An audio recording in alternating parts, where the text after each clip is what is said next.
And a good late night, Thursday night into Friday morning, everybody. It is officially midnight, but this is a midnight special. We're grateful to have everybody tonight. And I tell you what, I want to thank my goddaughter, Magdalene Rose, for what a great interview we had earlier tonight with Danny Leslie. And there's no better way to thank her than just to bring her on the show live to do that. And we've got her on the phone tonight as a special guest and surprise guest we had late tonight. Magdalene, good to see you tonight, dear. How are you? Thank you for staying up with me. You doing okay tonight? Yes, thank you for having me. Well, always a pleasure, kid. Listen, thank you for Danny. He was such a great blessing to many people tonight, and thank you for all these guests that you've been sending us. There's not been one of them that we've just not adored and loved, and I tell you, we're going to get them back. I do want to get your take on a couple of things tonight. We won't keep you up too late. It is past your bedtime, and being I'm your godfather, I'm supposed to look out for you about these kind of things. So I just want to say we'll keep that in mind. We won't keep it till 2 o'clock in the morning. But anyway, regardless of that, I do want to get your take on the Lindsay Clancy situation. The case is now in the hands of the jury. For those of you that don't know who Lindsay Clancy is, she's the mother that's been accused of strangling her 3 kids. And I say accused, I mean, she's admitted she's done it. But they're trying to blame it on the meds. And the defense today basically walked out of the courtroom. I can't believe they could walk out with a straight face, claiming how great a mother she is. And then the prosecution framed it a different way, of course. But I'm curious, Mag, how your generation, because a lot of these girls and white women that are supporting her are liberal, but the age group is very small. And I'm just wondering how you view it and how young conservatives view her as compared to young liberals, because there is an element in this country that has a lot of sympathy for her, and they've raised over $1 million for her. So this is some bizarre stuff, isn't it? It is, and I think that, there's 2 sides of this. There's the side that on the right is kind of just like woman hating, and they look at this as an example or an excuse to just get up into like the hatred of women. And the other side is genuine criticism. But for like the Matt Walshes and everything, I think that this is really speaking to a problem that we're going to have in the next 2 years, which is that the right has become, I think, very, and I don't mean the right like right-wing voters, I mean commentators and pundits, very like anti-female in a lot of ways. And I think there's kind of a dismissal of any problems or any things women bring up. And Matt Walsh is a good example of this, where he's basically said like postpartum psychosis didn't exist. None of these things existed. It's just that people have to get used to not having like their selfish lives. To me, that misses the fact that you're going to alienate young women. Trump is already losing with young men progressively. The last thing you need to do is alienate even traditional women who might really want to be part of your coalition. So you think this is, but I understand the alienation stuff, but from Magdalene Rose's point of view, are you telling me that you believe that some of the postpartum and the drugs led to this? I mean, it's fine if you do. I mean, people have their opinions. I think the drugs did. I think the over-medication, I went to high school in Massachusetts, and Massachusetts is such a strange place because if you go in with any issue, they will put you on so much medication, and they will not check to see if you're on that medication from other doctors. And I think that Massachusetts has become a liberal oasis for medical institutions. It's like a religious society at this point. There's really none of it there except in small pockets. So I think that there is evil here, but there's also the component of looking at everything like, we'll just throw a pill at it. And that is a very slippery road. And I think it's responsible for a lot of the depression as well women have in Massachusetts and the anxiety disorders. Do you believe it was premeditated? I don't believe it was premeditated. I think that she had suicidal thoughts. I think that she had a lot of problems there. What I think is odd is that she, went through this whole process. Like, to me, if it was premeditated, then killing herself was also premeditated.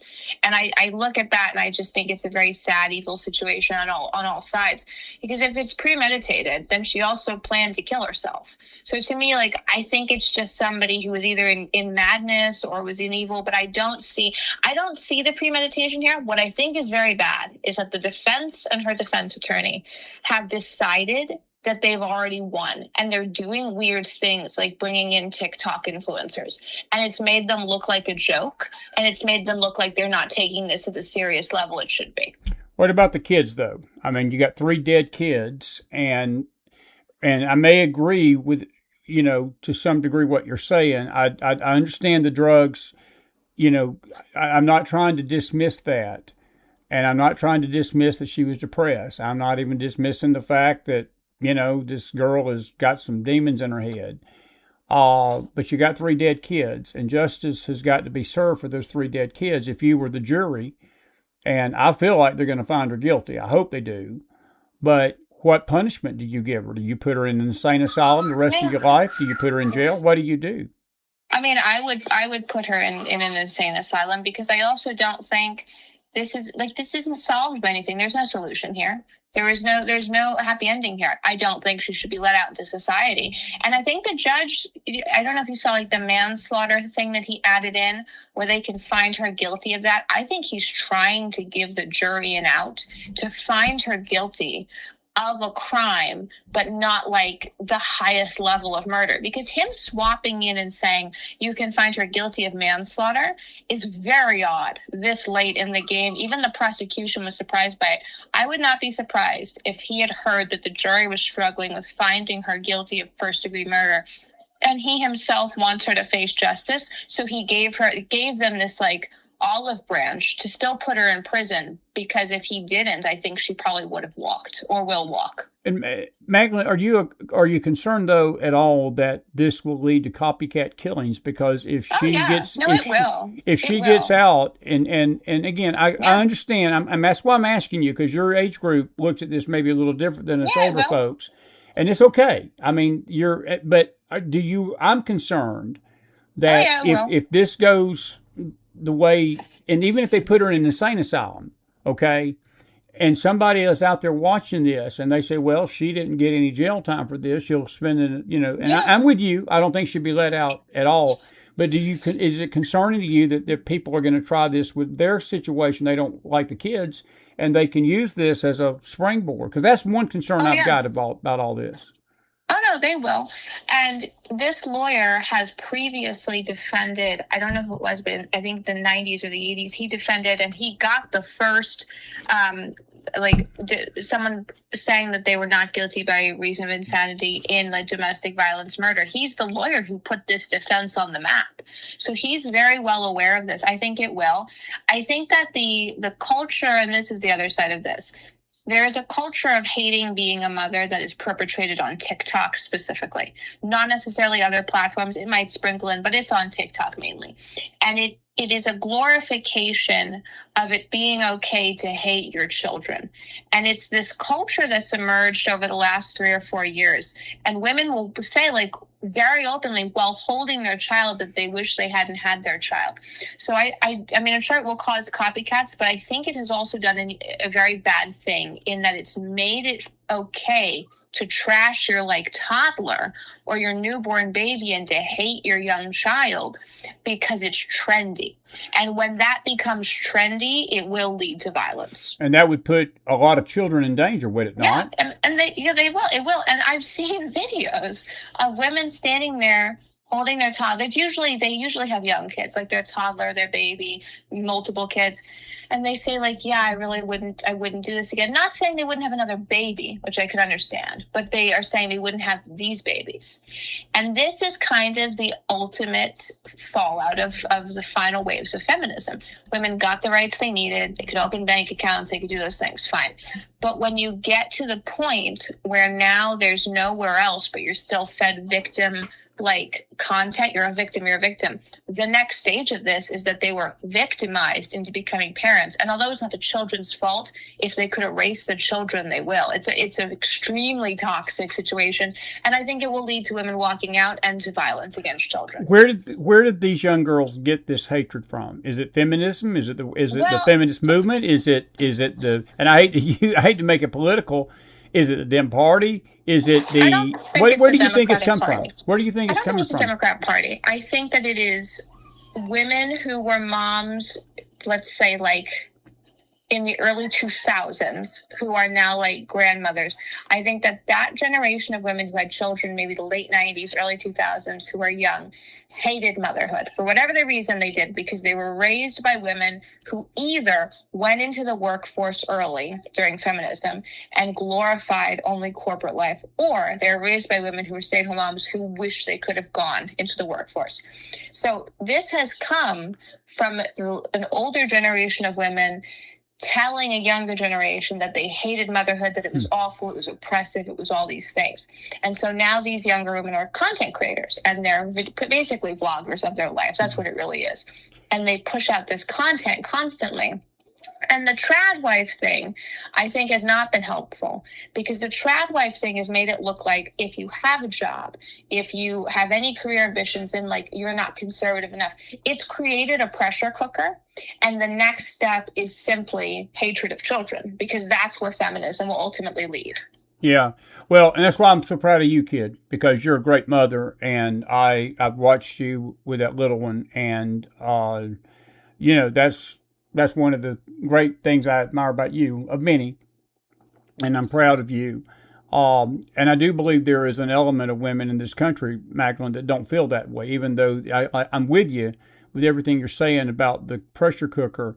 But there is a group of women that do cherish motherhood, and we need to celebrate them. Unfortunately, we get the media's take on this situation, and we think, you know, this is all mothers. It's not. And I mean, we got a slightly different view of Lindsay. I understand. I'm willing to give her. I'm willing to believe the drugs had an issue. I do. I'm not going to try to lessen that severity, because I was looking at some of those lists, man. I tell you, that girl was doped up. She was doped to the max, wasn't she? Good grief. Yeah. How do you get so many drugs? How does somebody give you that so many? I watched part of this trial, and, you know, several of her doctors, and this is the thing about Massachusetts. I think Massachusetts is not a nice place to live. No, it's not. I think that it is not a nice place. It is very nasty. You see that in the schools. Like, it's very hard to explain to somebody if they don't necessarily live in Massachusetts or haven't lived in New England what this is like.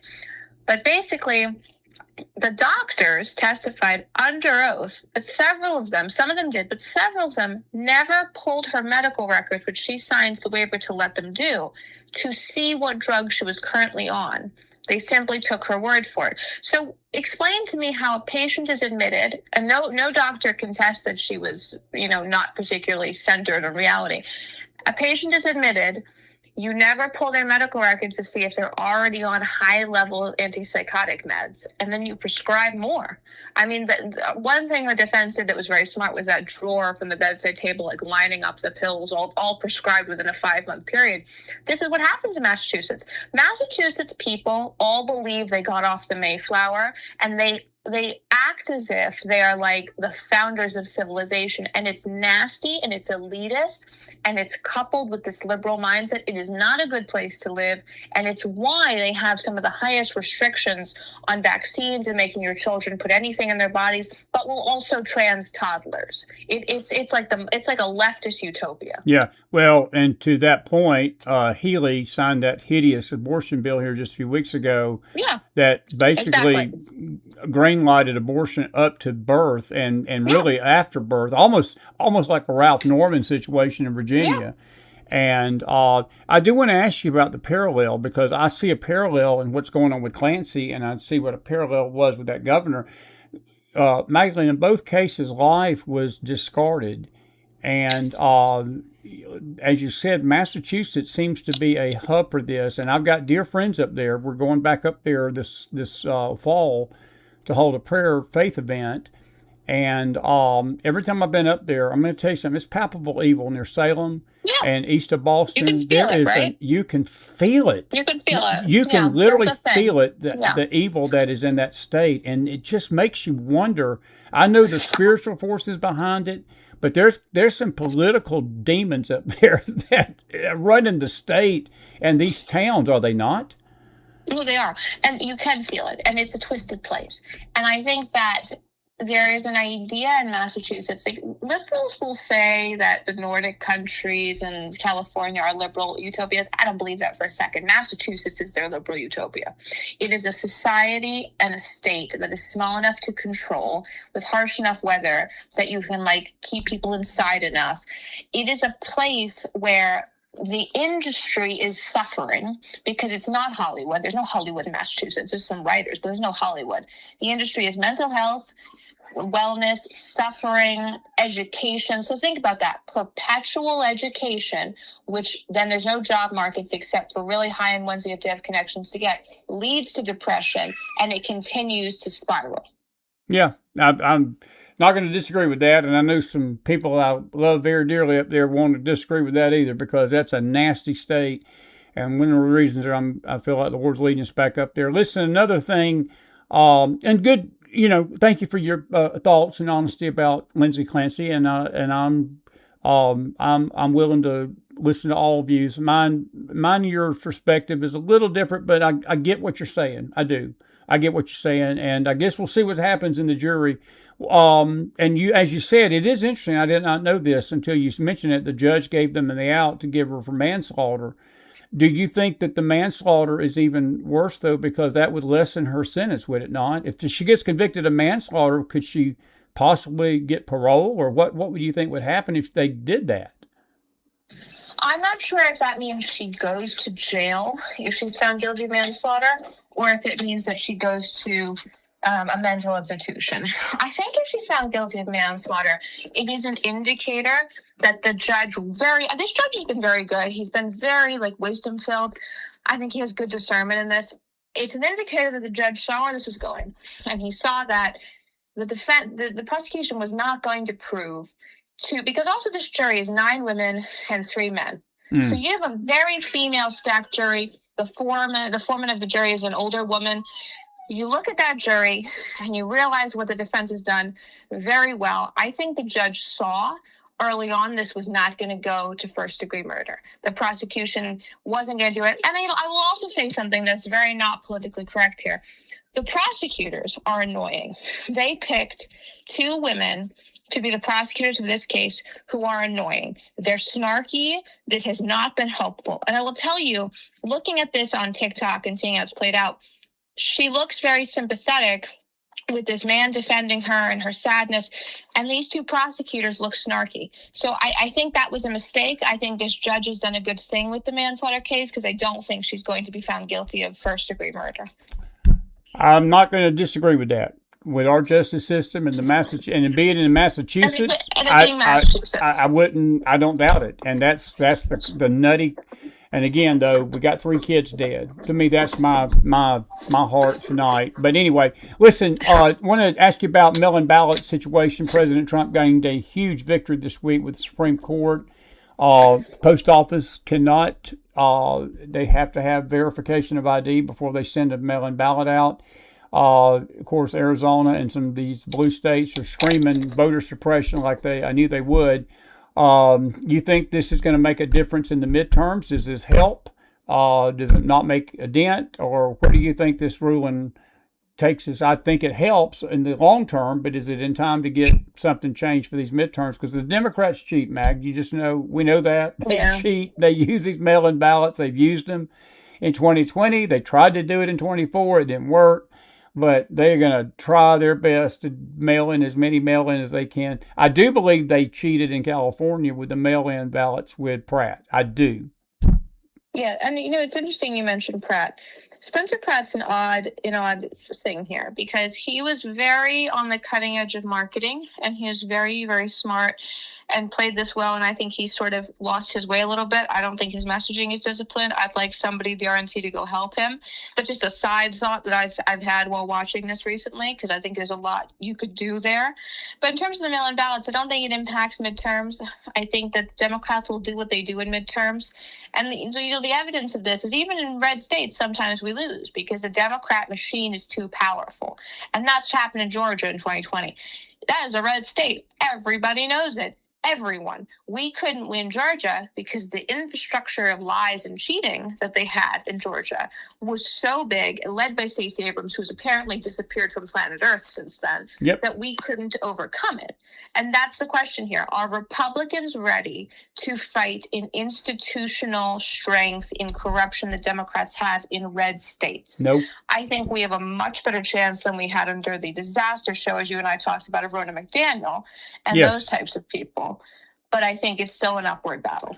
Do you think Thune gets whacked when he, I should better be careful how I say that. Do you think that he gets voted out when he gets back from recess? There's a lot of upset people. James Wood was out there tonight, and I can't even repeat some of the words he used in his tweet about John Thune tonight.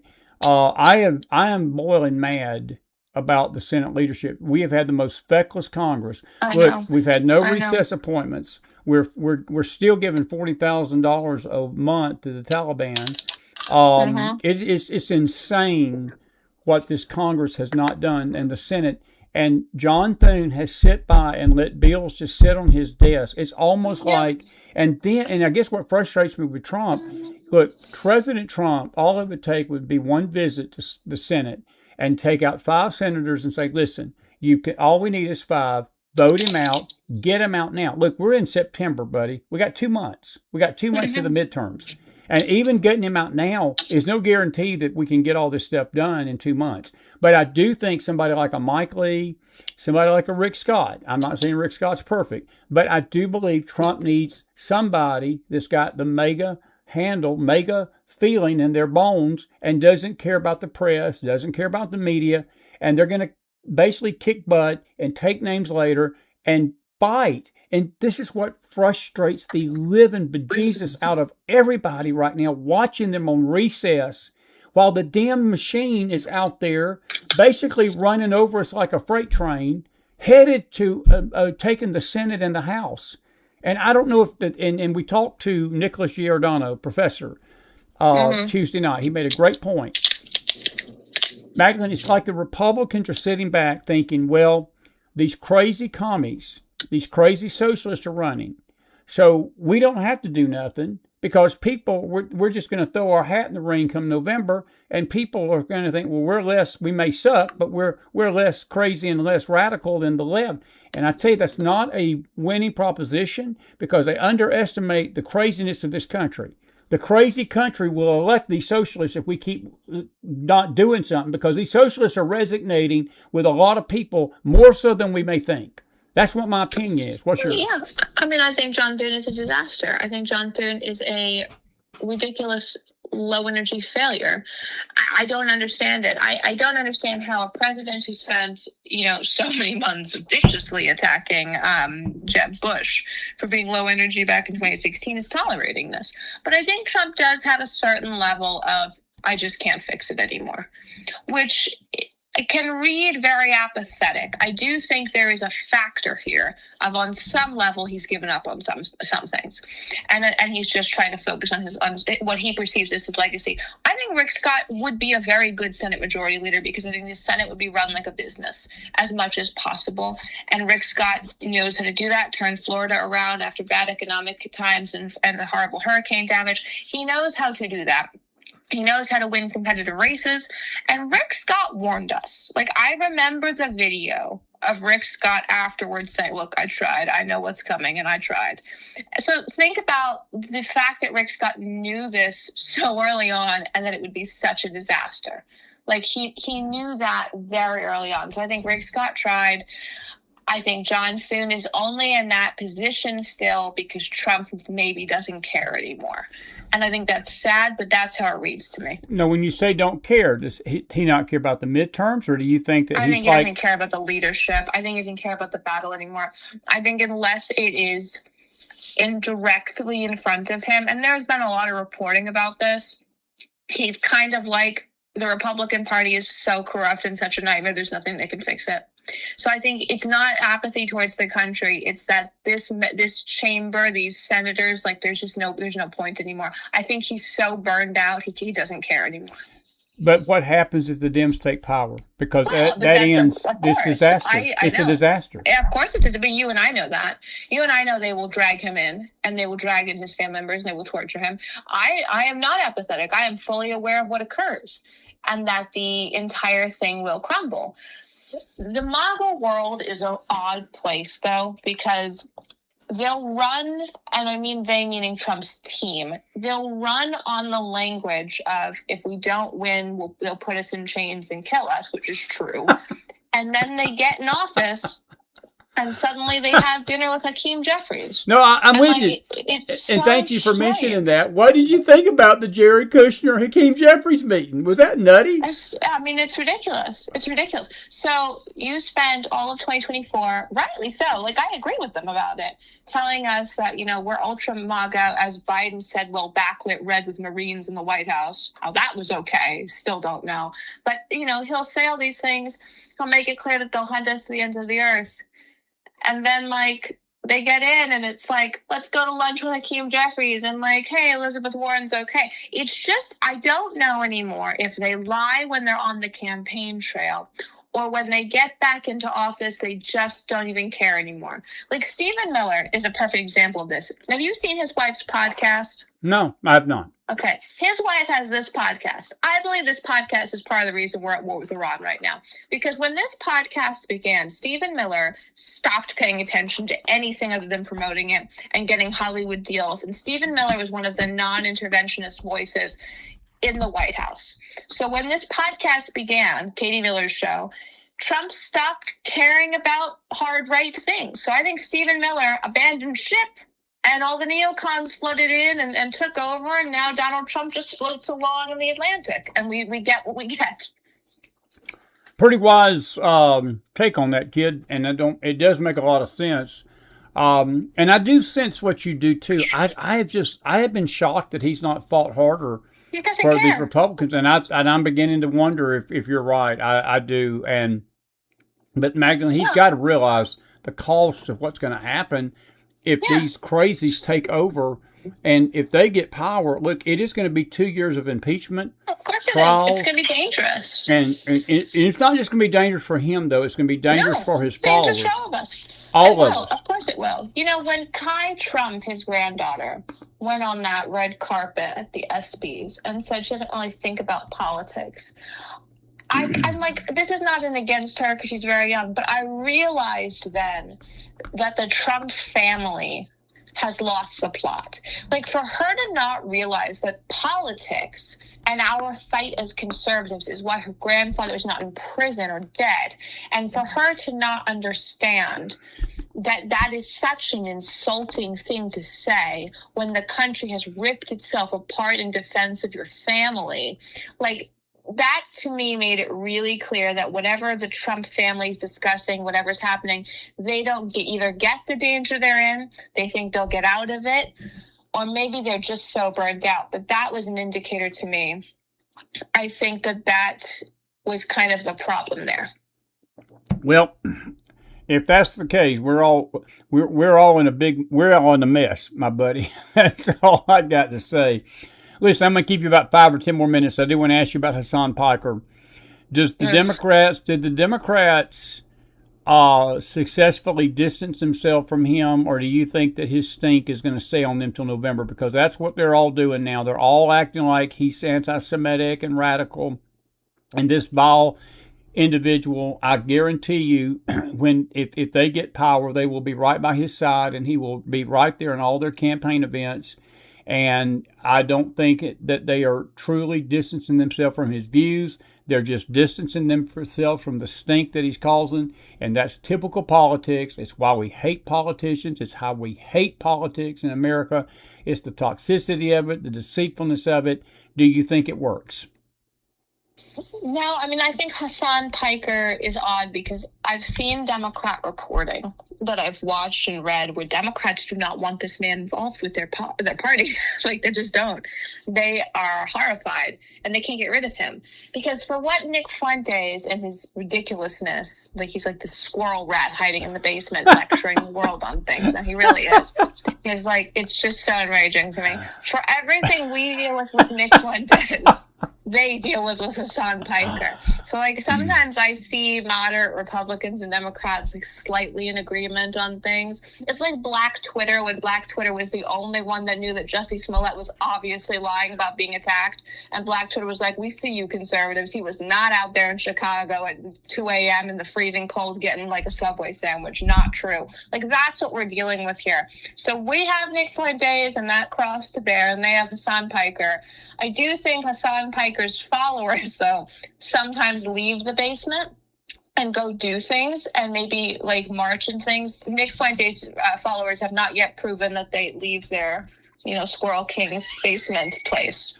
I'm afraid to ask if you ever get on if I ever get on your bad side, what you call me. But the squirrel rat's funny because I looked at him the other night. He was doing a video. Did you notice something? And Cleo sort of put me onto this. I didn't realize that he and Candace have turned into enemies now. But isn't he the biggest hypocrite in the universe? Watching him, I mean, he's tearing her to pieces when they were buddy when they were trying to accuse Israel of killing Charlie Kirk. Yes. Ain't that nutty? Every 6 months they're in a feud, if you watch it, like almost like clockwork. I would love to think it's planned out, but neither of them is that organized at this point. So it's just when they fall out of things. But think about the craziness that happened here. The left murdered Charlie Kirk through one of their weird furry intermediaries. The left murders Charlie Kirk. And somehow we're in a worse position in terms of unity because now half the conservative movement believes Jewish engineered killer bees from underground murdered Charlie Kirk per Candace Owens' Genius reporting. And the other half just thinks it was Jewish intelligence. And nobody, and this is something Matt Walsh and Ben Shapiro are right about, nobody talks about the fact that it was actually a left-wing allegedly indoctrinated human being who was afraid of Kirk's position on transgender issues and gender ideology and all that. Like, that's what actually happened. And yet we stand here and we have to pay credence to the ridiculousness perpetrated by Candace Owens. I will say one thing about Nick Fuentes.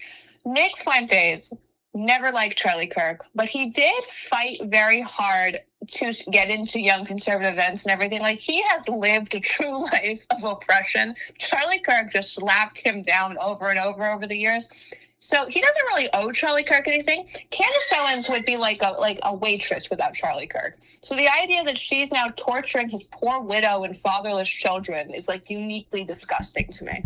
Yeah, well, he's definitely doing that.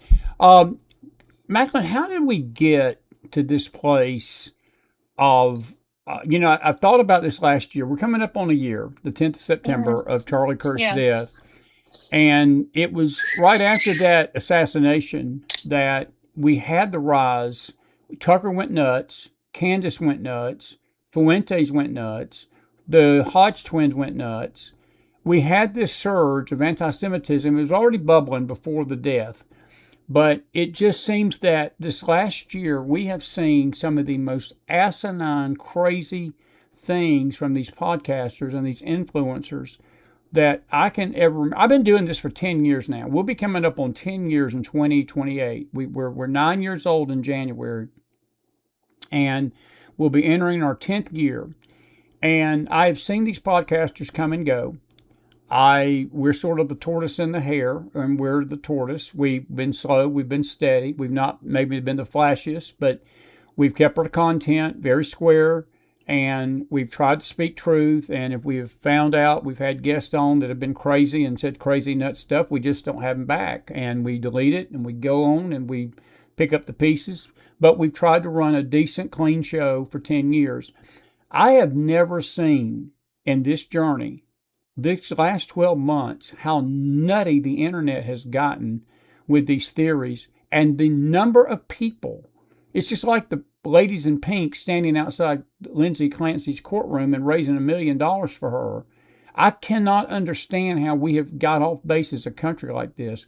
Is it that people are willing to believe the worst about our nation, about Israel, and Candace Owens comes along and throws these, and even the things they've said about Erica Kirk, buddy.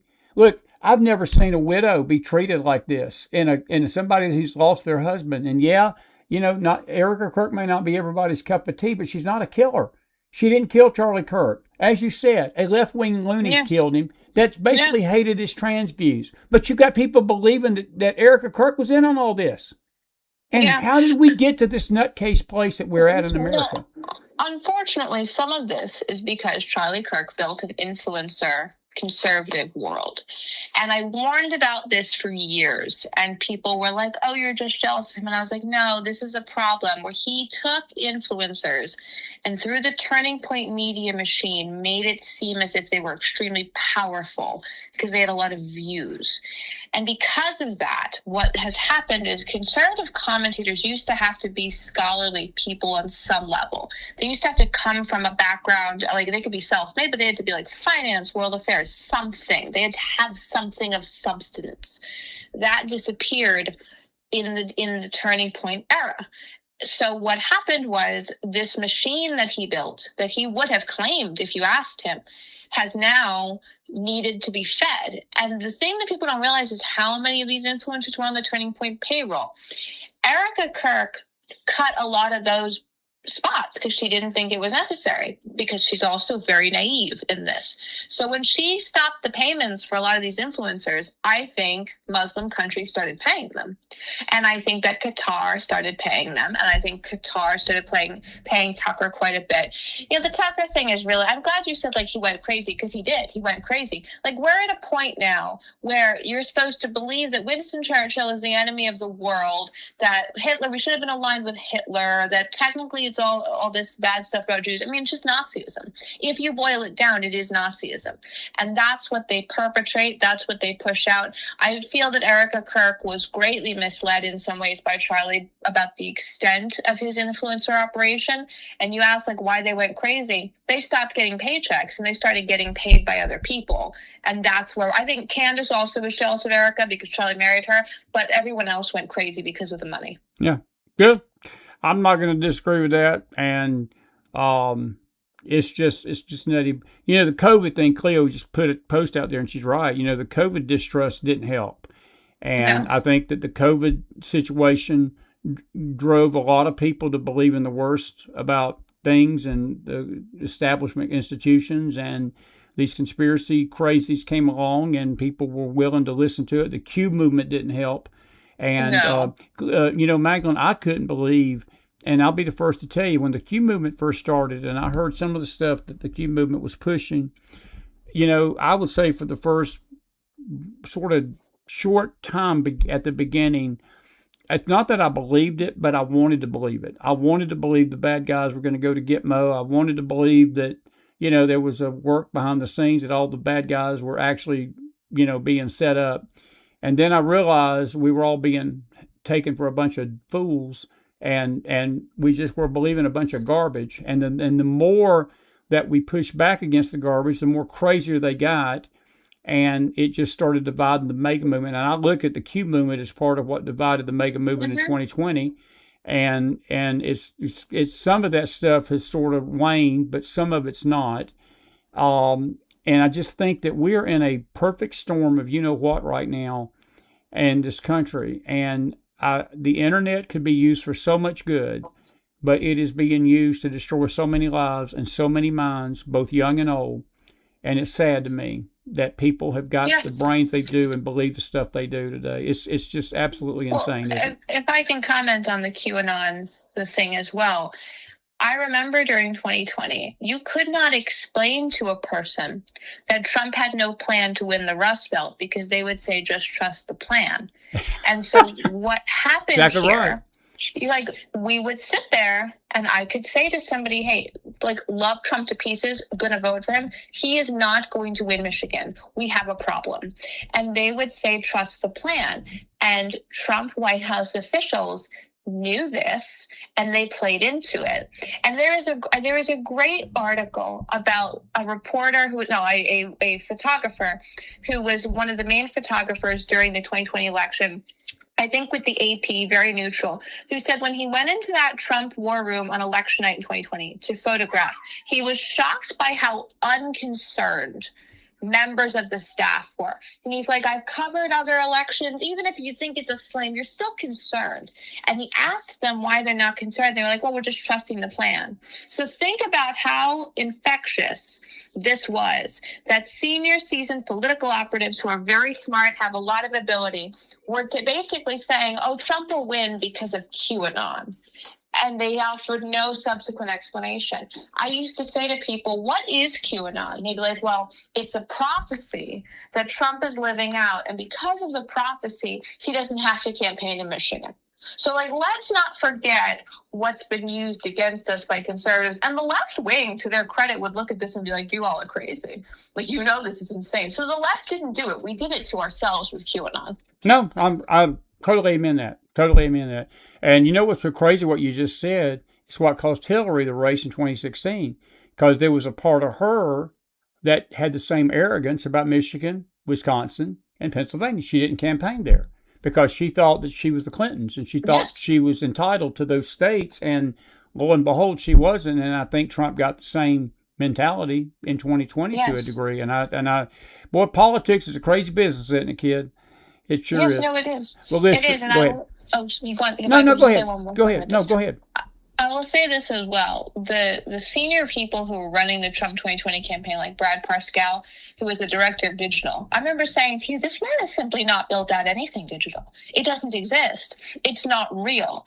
And I think there's a problem in the Trump world of believing things are real with no actual proof, no work product.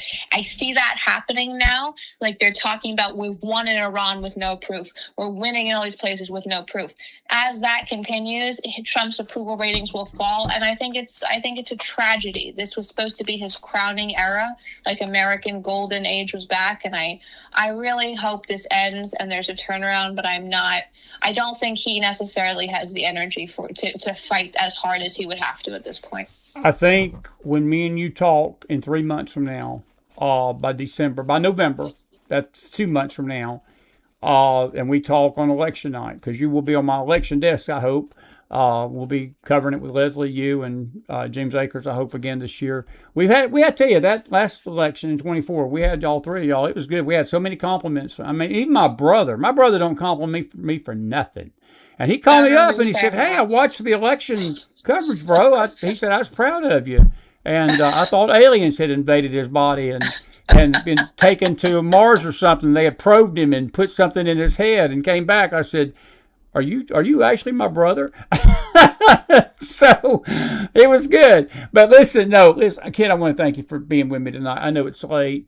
And what I was going to say is this. I think this conversation we're having is, we're going to remember this in 3 months. If this goes the way I'm hoping it don't go, but if it does go the way that everybody's predicting it's going to go, I think your words are going to come back to be prophetic. And I think that there needs to come some realization of where the Republican Party's at. And it's staring and it's screaming us in the face. This issue's not political, it's spiritual. But there are politics involved, and people better get out and vote like their life depended on it. We cannot throw the towel in, because we've got to fight. And I don't want to see this country go the way of socialism, Mac, but I tell you, we're going to keep messing around with this stuff, and we're going to be basically having an AOC in the White House. And God help us all when that happens. God help us all. But anyway. I agree on that, and I think that we're on a course that, if we do not correct soon, is going to make it very hard to get young people back online to vote for another Republican in 2028. I'll agree. I totally agree that, and it's that's what's at stake in 26. And I think people need to realize that we're not just really voting for 26, but we're setting the groundwork for 28 by how we handle this in 26. We really are. Now, me and you may be pleasantly surprised on election night, and things may go better. And, I would just remind you, remember when we were together in 22 and we were covering the midterms, and that was the big prediction of the red wave. You remember? Because people were convinced there was going to be a red triple, and the Republicans were going to take back everything that Biden had stolen. And come to find out, they actually lost seats, and it was really, they barely held on to the Senate. So it was not a good time to be predictions and elections. And I just get the sense they're not going to be arrogant about it this time, but I do get a sense of this laissez-faire feeling that, well, as I said, the other side's so crazy, people would not dare vote for them. I don't think that's something that they better be taken into heart, because I got a bad feeling that this country's so crazy that people will. I mean, they just will. Now, listen, it's 11:45 in the Central Time Zone. It's 12:45 in the East. You need to get some rest, young lady. It sounds like the little one's up, so tell her God's grandfather told her to go to bed, okay? I will. Okay. Thank you. Hey, listen, have a good night, dear. I'll see you next week, okay? God bless him. Bye. Good night. Magdalene Rose, everybody. Put some fire in that house. I could talk to her forever. But it is late, and we're grateful for her tonight. Did you enjoy her tonight? I know some of you didn't agree with her on the Lindsay Clancy thing, and I'll be the first to tell you I didn't agree with the perspective of it, in the sense that I do believe it's premeditated. I do. I don't think I'm in agreement with Magdalene on 95% of what she said. I do believe the medicine did play a role. I believe that she may have had postpartum depression. But there's a lot of women that I know in my life that have had postpartum depression, that they did not go out and strangle their 3 kids. There's a lot of women I know that are doped up more than a pharmacy, than a drugstore, on the corner of Meth Avenue and First in New York City, but they don't go out and strangle their 3 kids. And we're going to play some video. We're going to do a video because I'm going to be with you a little bit here. It's a late night show. It's 11:45. We'll take some of your comments here in a minute. I do want to welcome everybody in tonight. It's good to see everybody. We had such a good first show with David, Leslie, and then tonight with Magdalene. And but I want to just play a few videos and talk to you about some things and get your take on it. And it's good to see all our folks over in Facebook tonight. And Mary Cleveland, good to see you. Mary Franklin, good to see you. Dennis Floyd, good to see you. Lori Fedora checks up with us late tonight. Good to see you, friend. But I want to just play a few videos about the defense and what they had to say about her today. It was almost comical, if I can find it here. And we're going to talk about Hassan Piker a little bit tonight. Before I play the defense, I want to play Lisa Booth. She was on Fox today, and she had something very intriguing to say. And I'll just let her do the talking. Here's Lisa Booth. I think what this says about society is we don't value human life. Mm-hmm. I don't know if it's because we've reduced children to a clump of cells on issues like abortion or what the root evil of that is. But that's what I've learned from this. And you know, Ainsley, I hear you when you say that no mother, unless she's crazy, could strangle her children to death. But you look at all those women that we've seen outside, lined up outside of the courthouse, celebrating her, supporting her on TikTok. So I think there's a lot of crazy people out there, unfortunately. And I don't need a jury to tell me that she's evil. When you take your 3 children and systematically strangle them to death with an exercise band after you sent your husband away. Cora was 5. She liked taking care of people. She loved princesses. Dawson was 3. He was rambunctious, silly. He loved Paw Patrol. Callan was just 8 months old, a baby. And she strangled each of them to death. So, you know, I'm sorry. My sympathy and my heart is with the children that she admitted to killing. And I think the fact that there are so many people supporting her as a society shows us that there's a lot of evil in our society that we need to root out, and it's not healthy. That's the bottom line for me right there. That's the bottom line for me right there. There's the 3 babies right there. And those 3 youngins will never see their life. They're gone. They're dead. And I'm with Lisa Booth. Totally. This is, let me see here. I've got 2 different downloads here. And there's some downloads that we downloaded tonight that we need to show, if I can find them. I don't know what in the world, where in the world these downloads went. We downloaded a bunch. Give me 1 second here. Let me see. Here is the defense. Let me pull this up so we can find it this way. There we go. This is the defense attorney today in the trial. This case went to the jury. Listen to this. Roll tape. I'll let him do the talking. This young lady did nothing wrong in her life. She did nothing wrong in her life except strangle her kids. She was a nurse, a daughter, a wife, and a darn good mother. Oh, except that she killed her kids, sir. That's their argument. She's a darn good mother. She's never done anything evil in her life. She's done nothing wrong here. That's what the defense is. This is what he said outside the courtroom. He didn't stop there. They interviewed him outside the courtroom, and he literally said that she was one that was fighting for civil rights. And this is what makes her not guilty of killing 3 kids. This is all in Massachusetts, Plymouth, by the way, and I've been there.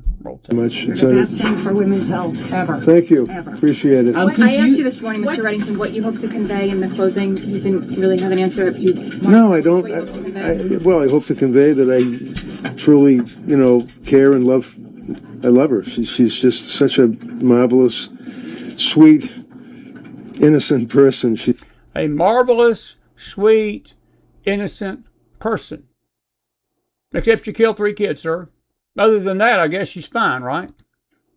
She's just amazing and so strong and just trying so hard to get up from, she's just been beat down for 3.5 years, and she feels that she's had a fair trial with the judge, and the jury's been very attentive, and all we can do is hope. She's been beat down for 3.5 years, so I guess that justifies her strangling her 3 kids. That's his argument. For the best. You may not answer this, but the women that support her, do you want to say, has she said anything about women raising postpartum psychosis? She's very concerned, especially as a labor and delivery nurse. She's very concerned about women's rights, the fact that women are pretty much marginalized. I think it's readily apparent that DSM is a joke. I couldn't get into the social implications in the trial. Let me tell you about the social implications of the trial, Mr. Defense Attorney. You got 3 dead children by a mother that I believe, if I'd have been on that jury, she premeditated this killing. If she's found guilty tomorrow, or whenever she's found guilty. She premeditated this murder.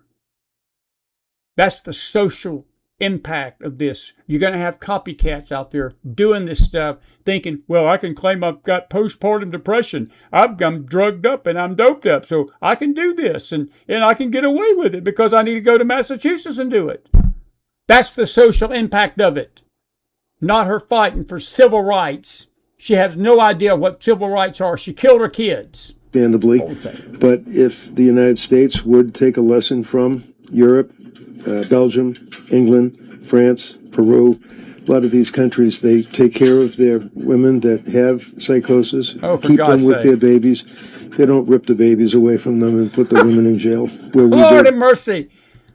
How stupid can you get? How stupid can you sound? Of course, he is a lawyer, so that's an oxymoron. That's the defense, and I'm not going to disagree with Magdalene's take about the prosecution because we downloaded the prosecution tape. Here's the prosecutor in her closing arguments today. Roll the tape. Just think of that. The being strangled and the pain and the confusion that they're going through, and it's being done by their mom. Their mom is the one that's hurting them. Their mom is the one that's killing them. That's extreme atrocity and cruelty.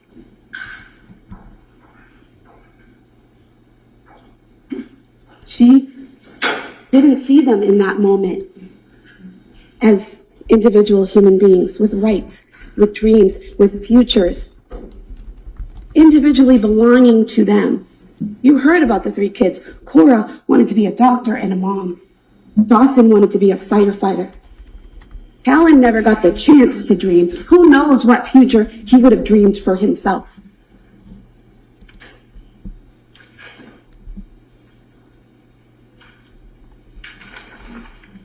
She killed them, and she left them there on the floor with the bands around their necks.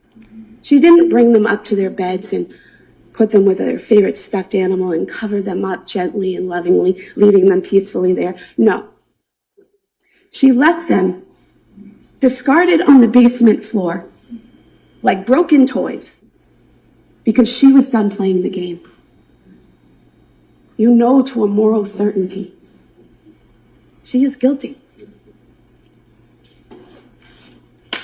And that is the part that the jury is going to have to decide whether the drugs and the postpartum is a reason to give her manslaughter, or do you believe that she premeditatedly killed those kids? And I guess that's what I put the poll out to you tonight. What do you think? And we're going to get your take on that. I want to say this tonight. I've said it again. When we say these things, folks, we're not saying it in harshness, in the sense that I care for Lindsay Clancy's soul. I do. I really do. And I think Magdalene said it beautifully. As I said, Magdalene was 95% on target with this. We just have a different perspective. She may not believe it was premeditated. I tend to believe it was. And that's where we maybe differ a little bit. But it doesn't mean that Magdalene wasn't right with some things she said. She was right with a lot of things she said. And another thing she said tonight was correct about Lindsay Clancy.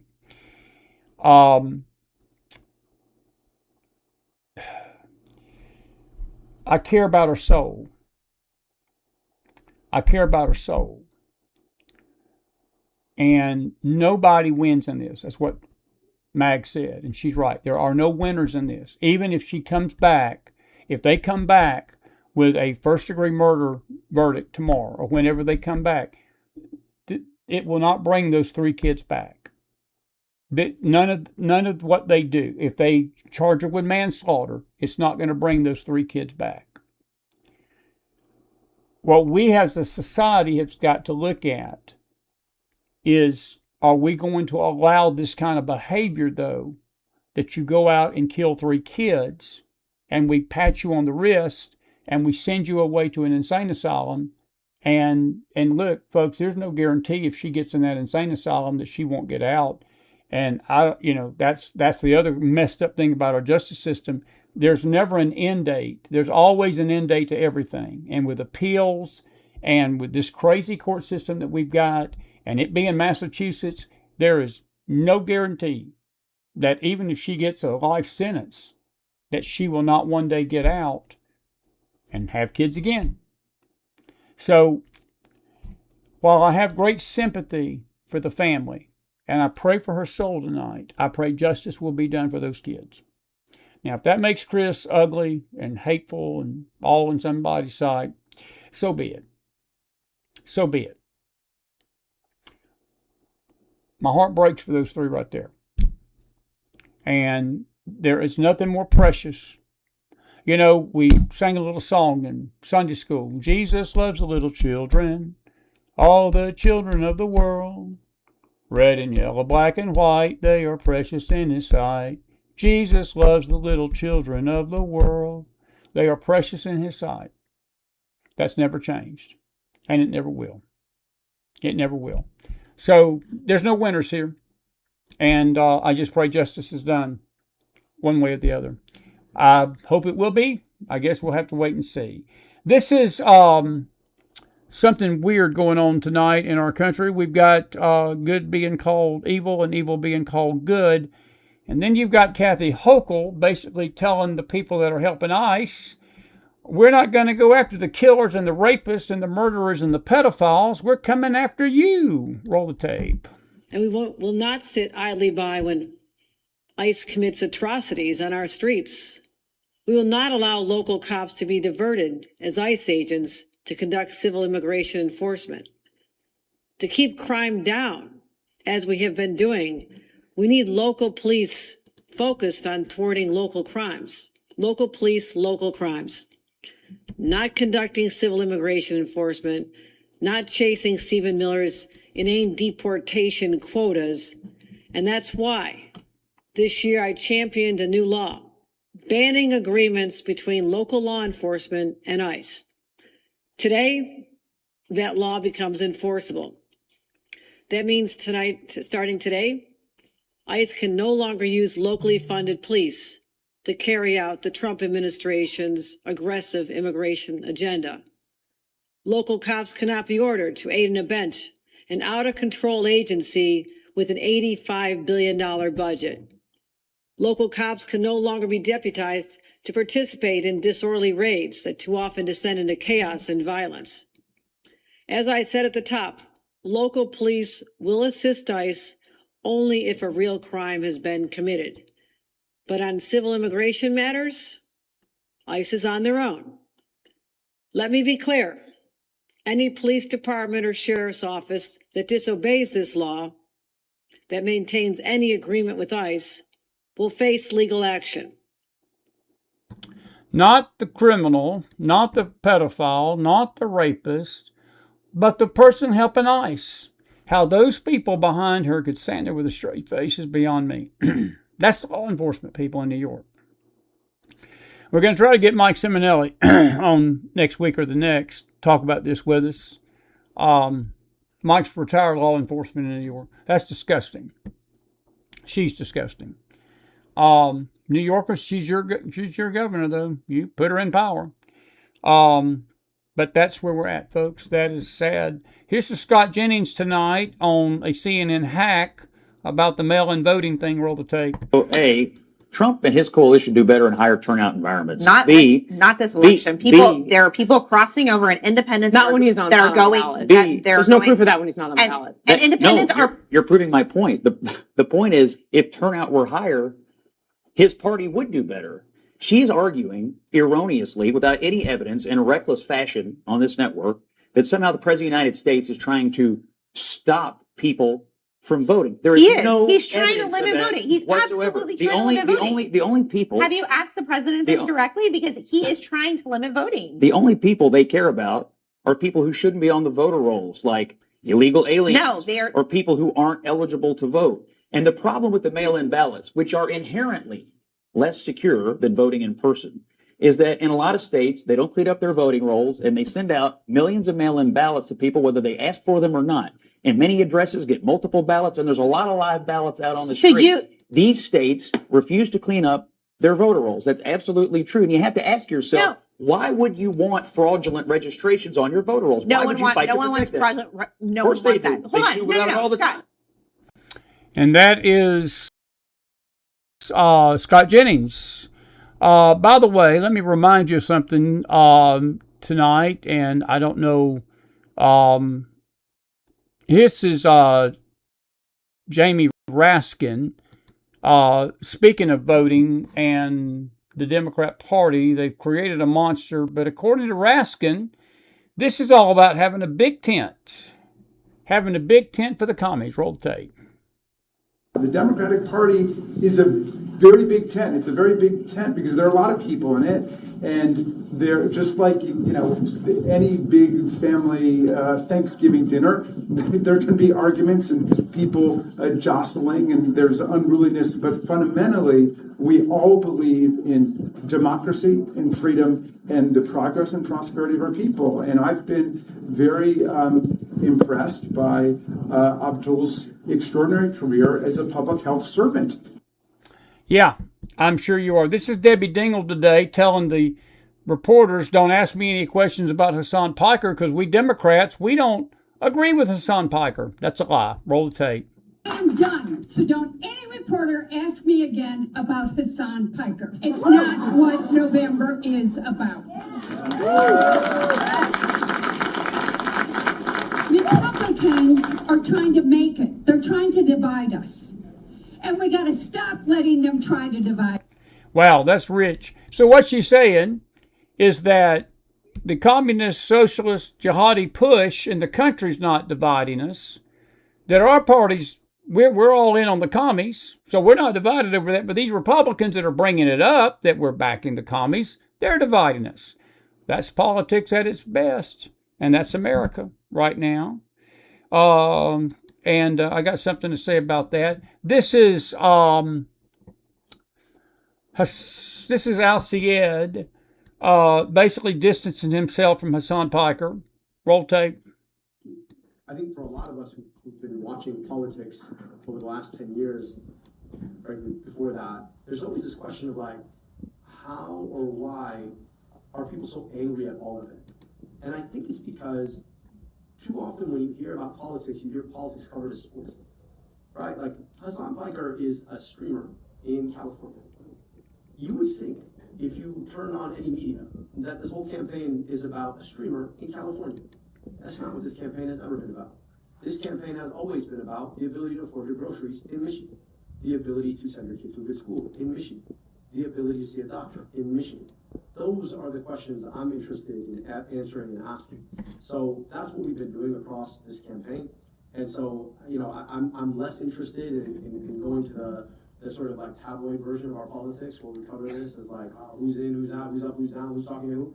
And I'm a lot more interested in talking to the people in the state who've had a bum deal because of Donald Trump and the politics that Mike Rogers has been the epitome of for a very long time.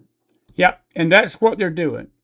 They are doing the do-si-do and telling you, and that nut right there included, that Hassan Piker don't speak for us. I want to show you his views tonight, folks, and then I'm going to try to take some of your questions, and what we don't get done tonight, we'll pick it up tomorrow night. But this is his views on America. Number one, Hassan Piker has said that America deserved 9/11 on the 25th anniversary. I'm sure that's going to play well across the states that have lost loved ones at 9/11. He wants the American empire to end. In 2019 live stream, Piker said, American deserved 9/11, dude. He later apologized, saying the wording was inappropriate and that he did not mean Americans deserved to be attacked. He argued that decades of U.S. intervention created it. In other words, he said we deserved it. He wants the American empire to end. By the way, who is Hassan Piker? Many of you don't even know who he is. He's a leftist, socialist, anti-imperialist, anti-war commentator. And like me and Magdalene talked about a while ago, folks, he's one of these growing voices on the internet that are influencing millions of people. And he's campaigning every day with Al-Sayed. But yet Al-Sayed says, well, to hear you all talk, that's all my campaign's about. If you look at what Hassan Piker believes, it is exactly what Al-Sayed's campaign is about. In April of 26, at a political union speech, Piker argued that the American empire is declining and said, quote, we must end the American empire regardless. He aims to replace it with a more international order. We've heard that one before. By the way, folks, these Democrats that claim this ain't their views, this is exactly their views. This is exactly what we've heard from the Democrat Party for 20 years. He has celebrated the decline of American global dominance. In Stanford, April of 26, he reportedly said of the American empire, quote, thank God it's coming to an end. He sees American global power as imperialistic, not primarily as a force for freedom or stability. He strongly opposes America's military overseas. What are we going to fight our enemies with, Hassan?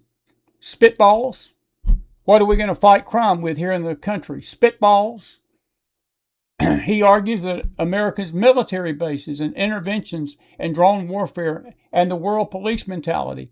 He argues against all those things. He believes that we have inflicted serious harm on poorer countries and fuel this instability abroad, instead of arguing that maybe the rise of the hateful Islamic jihadism has fueled that hates America, that hates Israel, that hates the West, that hates Europe, that seeks to bring it into submission.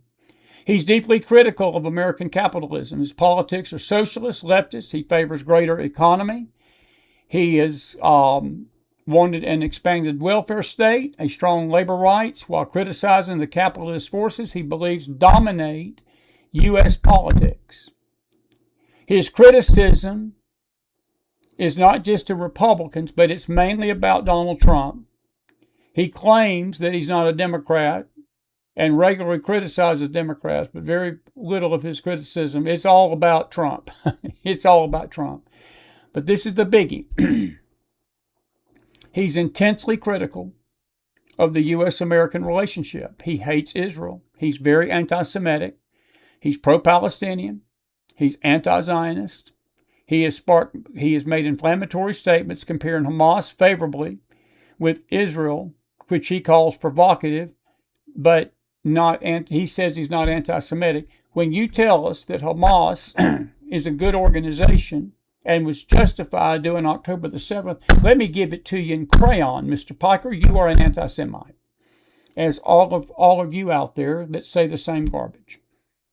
That's anti-Semitic. When you celebrate the killing and the murdering and the raping and the pillaging and the kidnapping and the cold-blooded murder of Jews on October the 7th, and scream that Israel now is the one that is committing the genocide, you are anti-Semitic and stupid. But his own argument, in his own words, that America's empire should end, America's military should be destroyed, capitalism should be fundamentally changed to socialism, and that America's workers should gain greater military economic power. It's all communist, socialist talk, folks. And he's radically critical about anything pro-American. That's who he is. So, when you hear these Democrats tell you that they're not all in on that, that's exactly their platform. Spend their platform for 20 years. Spend their platform for 20 years.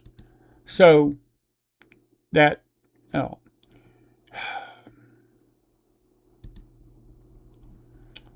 so forth. Anyway, I don't want to. I'll deal with that later. Anyway, couple of other things, and we're going to say it. Take a break for tonight, and we'll pick this up tomorrow. By the way, the Democrats are saying that they're opposing Hassan Piker. By the way, Dana Loesch points it out. There's 212 Democrats, 4 of them out of 212. 2 of them today, Josh Gudenheimer and Jackie Rosen, came out. And I think there was another representative of New York who was on CNN today. So just 3 or 4 of them, not the party. Jamie Rankin ain't. Chuck Schumer isn't. Not cool. Here's Cory Booker and James Carville today. They distanced themselves from him. Buck Sexton says it right. None of them have real problems with Piker's beliefs, and they don't. They're just trying to fool some voters. On November the 4th, which is the day after the election, they will be pals with this vile lunatic again, guaranteed. The New York Post headline is Dems are lining up to condemn him. No, folks, just 4 have condemned him. They believe in every word he's saying. They believe every word he's saying. And that is the way it is. Let's see here. A couple of other quick things. This is a great post by CNN about Ronald Reagan, Trump, and Lincoln. Roll tape. This one. Okay. The president Republicans most admire. It's Donald Trump. This is a historic comparison. A majority of Republicans say, 53% say he's the Republican president they most admire. Ronald Reagan, who traditionally has won that much. Donald Trump nearly triples up on this. Reagan at just 18%. And then Abraham Lincoln, who by most historic accounts is the greatest president of all time. But Republicans say that the president that they most admire by, what is this? This is 6-7 times as many. Donald John Trump at 53%, easily crushing Abe Lincoln at 8%. And the Elon poll showed that he was the greatest president as well, Donald I feel Trump. like this slide might end up on a printout on his desk. 53%. You see the smart aleck remark by the CNN guy. Well, whoever this printed up on his desk, well, he should. 53% to 18. Reagan's a good president. He was a great president in my lifetime. I wasn't alive with Lincoln. But if you think about the fact that's triple than Reagan, Trump is going to go down. And folks, I'm going to say this tonight about Donald Trump. We're going to be sad. I know that there are many in this country that hate his guts. There are many on the right that hate his guts. There are many Christians that hate his guts. And I've always said this, that the presidents and the people of history that have done the most to protect this world from fascism have always been the most unpopular. And people point to all of his failures, and they point to all of the things that he's doing. And I'm with Magdalene tonight a little bit. I do believe that he's probably wearing him down, and he's getting tired. And we need to pray for him. We really do. I think that he's done everything he can to keep this country out of this abyss. And we're just hell-bent on going into it. We're just hell-bent on going into it. And we don't care. And, Christians don't care. People don't care. All people have got is just a bunch of bumper sticker Christianity and a bunch of bumper sticker name calling, and we just beat our chest and we think we've had our 2 cents when we call people names, and we get that off our chest, and then we don't do a thing about anything but just be seen and be heard. And we don't vote. We don't get involved in our politics. We don't pray. We post things that are not right. We post trash. We post slander. We post gossip. We post name calling, and we think it's cute. It's not cute. And Trump's done everything he can. This is 6 years. He's done 4 years and 6. He's been a perfect president? No. There's none of them been perfect from Reagan to him. But I tell you what, I've never seen a president in my lifetime that has fought hard to protect life, that has fought hard to protect the family, that's fought hard to protect the church, and the church don't even realize it. Many don't even care. He's protected our right to freedom. He's protected our rights to freedom of religion, freedom of speech. He's protected the Second Amendment. He's protected our interests. He's tried to, as I heard tonight on Gutfeld, Trump has done, or Ingram, there was a guy on there, former ICE agent, and he made the comment to her. Oh, no, it wasn't. It was Mike Wall, the ambassador. He's getting a lot of grief about the Canadian tariffs. And what I understand tonight is that the deal was on the table. Canada had agreed in principle to this trade deal that was very fair for Canada and very fair for America. And evidently, one of the people in Carney's cabinet and making policy for trade is a former Hillary Clinton advisor. And they told Carney at the last minute, and I don't doubt this is from Laura Ingram tonight, she said that they told Carney, and Cleo, it goes to your point about Iran earlier, about them holding out till the midterms, and they told Carney, they said, don't accept this deal, wait till the midterms, it'll weaken Trump, and it'll hurt him politically, and then go back to him after the midterms and get a deal. And Waltz tonight is good as told Carney to pound sand. He told Carney, he said, you're not coming back and getting a good deal from us after the midterms. You destroyed this deal for the sake of political expediency in your country, and you're going to pay a price, and he should pay a price. I'm all with President Trump on this. And I love you Canadians, and I love you folks up there, and we've got a few that has not liked us when we say these things, and they've left the show, and they've left offended, and they've gotten their little clothes in a wad, and they just think we're, Godzilla, and Trump's Godzilla, and all this. Well, let me tell you something. Your country is the one that broke this tariff agreement, not us. We gave it a fair shot. And Mike Waltz made this statement today. He said Trump has been the only president that we've had. Reagan didn't even do this. He's made us energy independent, tried to. He is trying his best to make these deals and make these tariff deals to level the playing field for our industrial manufacturers in this country. He doesn't want us dependent on China oil and China goods. The Chinese are basically flooding these countries with crap goods and inferior products, and then they lower the price. We buy this stuff at a low price thinking we're getting a deal, and then all of a sudden their economy is boosted up and other countries' economies are destroyed, and when these prices actually go back up and you've got a bunch of junk, it's a recipe for disaster. Well, Trump has tried kicking and screaming to keep us out of such a deal. And China tonight, by the way, Canada, with friends like this, folks, we don't need enemies. They're turning to China with their trade policy. With friends like that, who needs an enemy? So I have no sympathy tonight.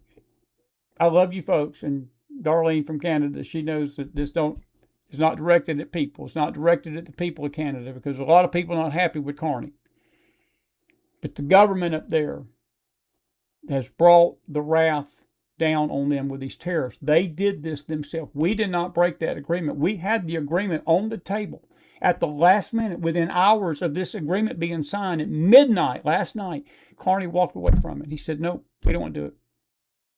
At the bequest of a Hillary Clinton advisor. For the sake of political expediency. That's what Trump's been up against. You know what the media is saying about him today? That his unfair sanctions on Canada made Canada break this down, that this was illegal and unlawful, what he was doing. No, it wasn't. No, it was just a plain tariff agreement to basically make sure that we're not paying double. Our goods are not going into their markets, and they're charging us 60% tariffs, and we're only charging them 10%, and that creates a trade imbalance. It's not quite fair when that goes on. And that's what Trump has been trying to do. Does he get credit for that? No. No, he don't. He gets called the devil at every turn. He gets basically called the devil at every turn. Now, we're going to miss him. We're going to miss him when he's gone. And we're going to realize what kind of leader he was when he's gone. And you can believe that tonight or you can't. You don't have to. It's up to you. These opinions are mine. And I'm more than happy to say they're mine. Here's Dinesh D'Souza tonight. And then I'm going to talk about Dolly for a minute before we leave. This is a picture of October the 8th. And Dinesh posted this today. He said, due and just retribution, when you start a war, you should expect your opponent to try and finish it. Israel could have done this on October the 8th, and even you perhaps would have kept your mouth shut. Israel's error seems to be excessive procrastination. And what Dinesh is saying, that Israel should have went in on October the 8th and done what has been happened to Gaza. But look at the Ashtoff Swain, Mr. Ashtoff Swain. Gaza, is this not a genocide? Then what is it then? Well, we call it retribution, Mr. Swain. Maybe you need to send that to the Gazan Health Department and the Gaza Chamber of Commerce and the Hamas Chamber of Commerce and remind them that you don't go into a foreign country, you don't go into a country, a sovereign country, on October the 7th and kill 1,500 of Israel's citizens and babies and women and rape their women and rape their babies and rape their children and cut heads off of babies and put babies in ovens and kidnap families and kill families in cold blood and expect Israel to pat you on the hand and say, such a good neighbor you are. I'm with Dinesh. Israel should have done it October the 8th. I have got absolutely zero sympathy tonight for the Hamas government and the Palestinian people. And let me explain why before I close tonight. Let me explain why, if I can find that video. This was in the Palestinian territories, and I had that video in one of these things. Just bear with me. It's here somewhere. Where is it? Where is it? Where is it? Where is it? This is the October 7th street. This was happening in the streets of the Palestinian Authority on October the 7th. Hold the 7th.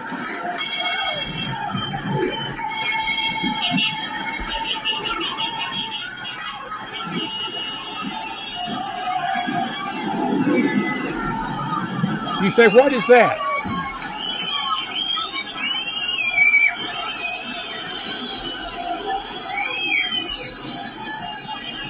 Those are the Hamas hijackers.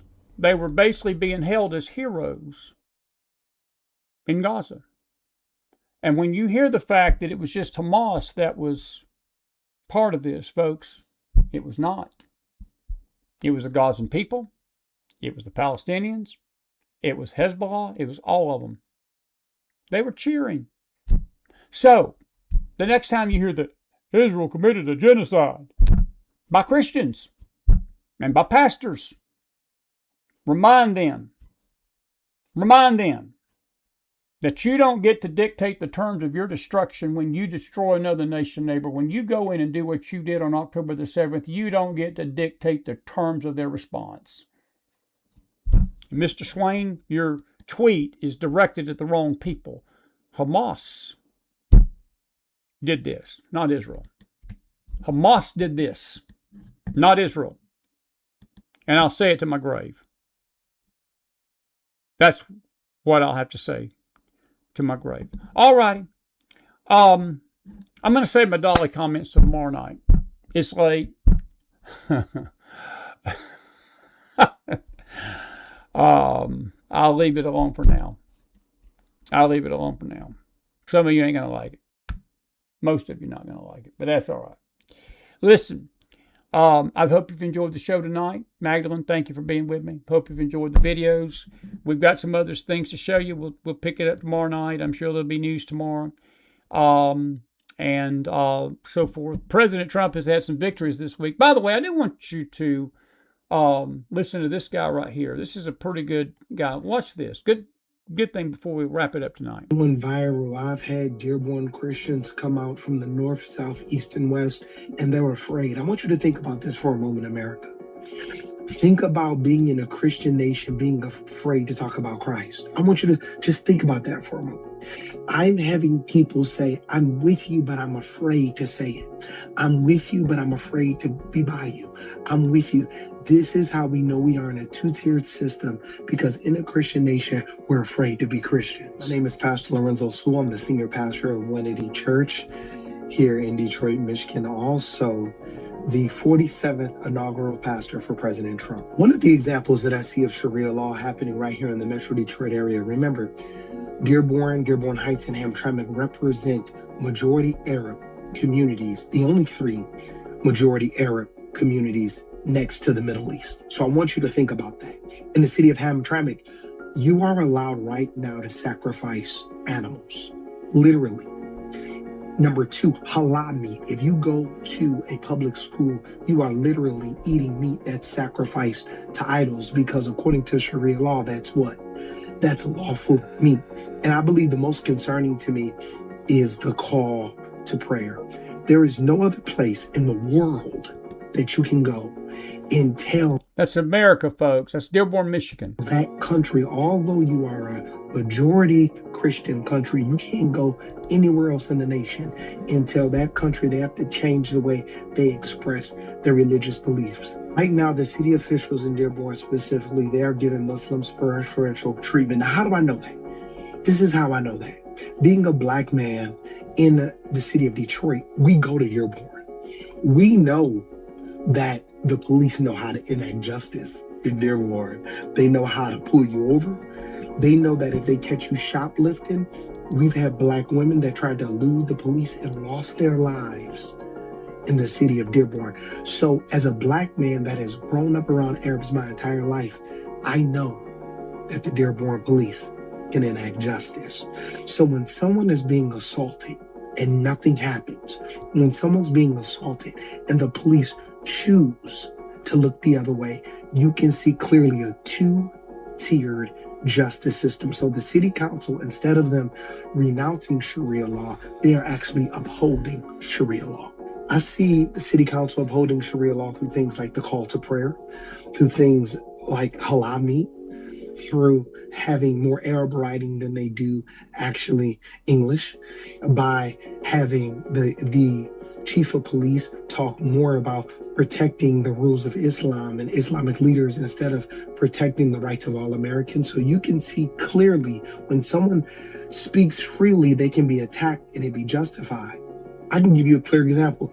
My wife had her life threatened. We had the guy's number, we had his address, we had everything, and the lieutenant did absolutely nothing.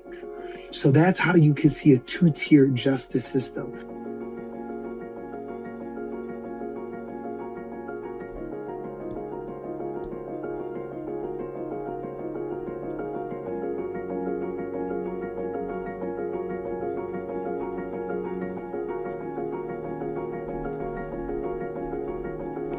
Their mayor's name is Abdullah Hamid. I wonder what religion they favor up there. Folks, listen to me. We're being taken over. It's not just Dearborn, Michigan. We're going to do a special next week. Not sure what night it is. And we may even do it Labor Day. We won't be on there Labor Day night. We're going to take Labor Day off. We hadn't been off in a while. And but we're going to do a special in September about Sharia law. We're coming up on the 25th anniversary of 9/11, and we're going to talk about what it is. I know some of you have heard that term and you don't know what that means. It means a lot, and there's a lot of things that it pushes, and that is what the Muslim faith wants to see in this country. They just do, Some do, and so forth. All righty. Listen, 93-7.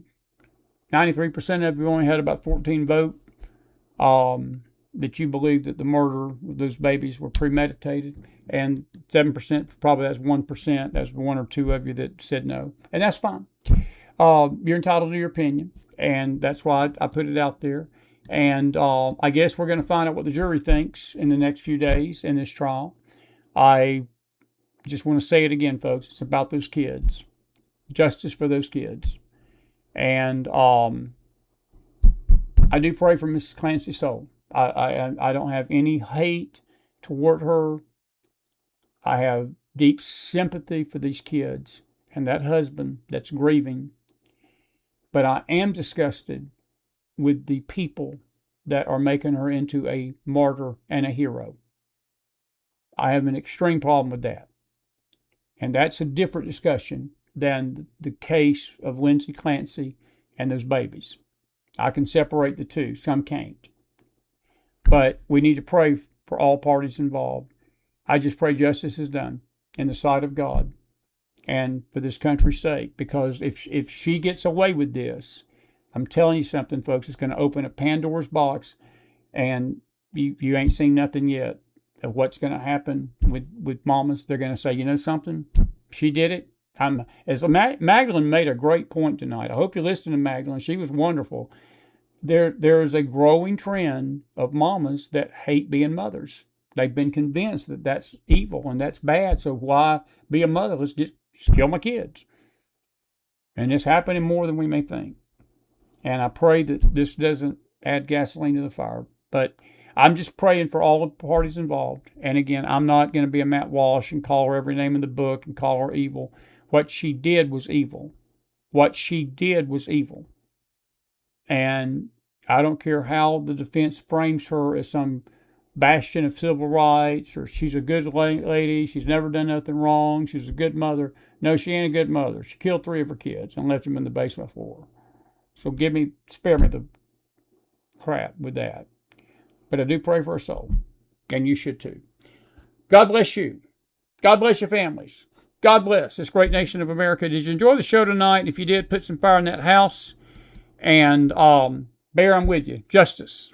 Justice. That's what I want. And thank you, Cleo, for being out there with us tonight. And please do remember to like the video, folks. And we hope you've enjoyed the late show. Put some fire in that house if you did. And we'll see you back here tomorrow. And we got a special 11 o'clock Eastern Faith Show in the morning with Vijaya. We'll be on with the Bible study. It may be a little early. I don't know what we're going to do with that, but we'll see you in the morning. Definitely see you next week. But whatever you do, be with us over the weekend for faith. God bless you. And have a great night, everybody. I'm going to go right to the outro tonight. It's late. Thank you for being with us tonight. Good night, everybody. And be blessed out there. Take care of yourselves. Love each other. Protect each other. Pray for each other. And thank you to David, Leslie,